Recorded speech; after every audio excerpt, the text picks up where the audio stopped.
श्री कृष्ण की मृत्यु कैसे हुई थी? एक श्राप से उजड़ गया पूरा यदुवंश। श्री कृष्ण की लीलाओं से शायद ही कोई शख्स अनजान होगा, लेकिन क्या आप जानते हैं कि कृष्ण की मृत्यु कब और कैसे हुई थी? वो कौन था जिसके हाथों श्री कृष्ण की मृत्यु हुई? मानवता और मानव जाति को लगभग नष्ट कर देने वाला कुरुक्षेत्र का युद्ध शांत हो चुका था। अपनी जीत पर पांडव खुश नहीं थे, बल्कि युद्ध में हुई तबाही को देखकर उनका मन बहुत विचलित था। और युद्ध के बाद श्री कृष्ण पांडवों के साथ गांधारी और धृतराष्ट्र के पास बेटे दुर्योधन की मौत पर शोक जाहिर करने और क्षमा मांगने पहुंचे।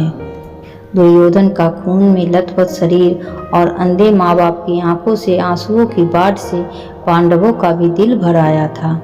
गांधारी पांडवों को छोड़ श्री कृष्ण को दुर्योधन की मौत का असली जिम्मेदार मानने लगी।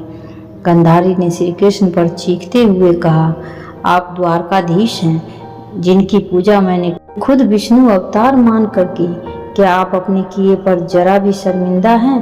आप चाहते तो अपनी दिव्य शक्तियों से इस युद्ध को टाल सकते थे। बेटे की मौत पर आंसू बहाने वाली एक माँ का दुख तुम खुद अपनी माँ देवकी से जाकर पूछो, जिसने अपने 7 बच्चों को अपनी आंखों के आगे मरते देखा था। इसके बाद गांधारी ने कृष्ण को श्राप देते हुए कहा, यदि भगवान विष्णु के प्रति मेरी आस्था सच्ची रही है तो आज से ठीक 36 वर्ष बाद तुम भी इस धरती पर जीवित नहीं रहोगे। द्वारका तबाह हो जाएगा और यादव वंश का हर इंसान एक दूसरे के खून का प्यासा हो जाएगा। ये कहकर गांधारी श्री कृष्ण के चरणों में गिर गई और रोने लगी। कृष्ण ने चेहरे पर हल्की सी मुस्कान लिए गांधारी को उठाया और कहा, माते, आपके श्राप का असर एक दिन जरूर होगा, लेकिन ये सिर्फ मेरे प्रति आपकी सच्ची श्रद्धा की वजह से नहीं, बल्कि बदलते समय की वजह से भी होगा। कहते हैं कि गांधारी का यही श्राप यादव वंश के विनाश और श्री कृष्ण की मृत्यु का कारण बना। कई साल बीतने के बाद श्री कृष्ण के पुत्र सांबा गर्भवती स्त्री का वेश धारण कर ऋषि मुनियों से मिलने गए। ये देखकर ऋषि भड़क गए और उन्होंने सांबा को श्राप दिया कि तुम एक ऐसे लोहे के तीर को जन्म दोगे जो तुम्हारे कुल साम्राज्य का सर्वनाश कर देगा। इससे सांबा बहुत डर गए और उन्होंने इस पूरी घटना के बारे में उग्रसेन को बताया।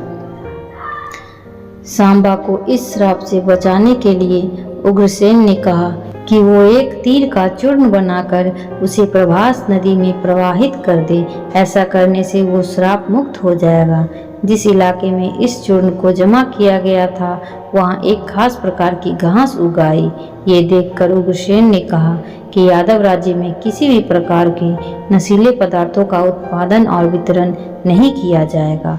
इसके बाद द्वारका में कुछ बेहद अशुभ संकेत देखे गए, जिसमें सुदर्शन चक्र, श्री कृष्ण का शंख, उनका रथ और बलराम के हल का अदृश्य हो जाना शामिल है।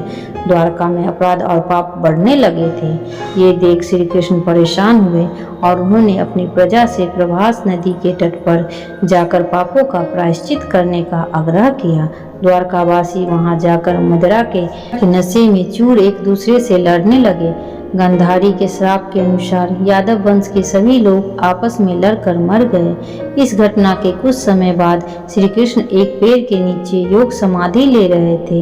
इसी दौरान जरा नाम का एक शिकारी वहां हिरण की तलाश में आ गया।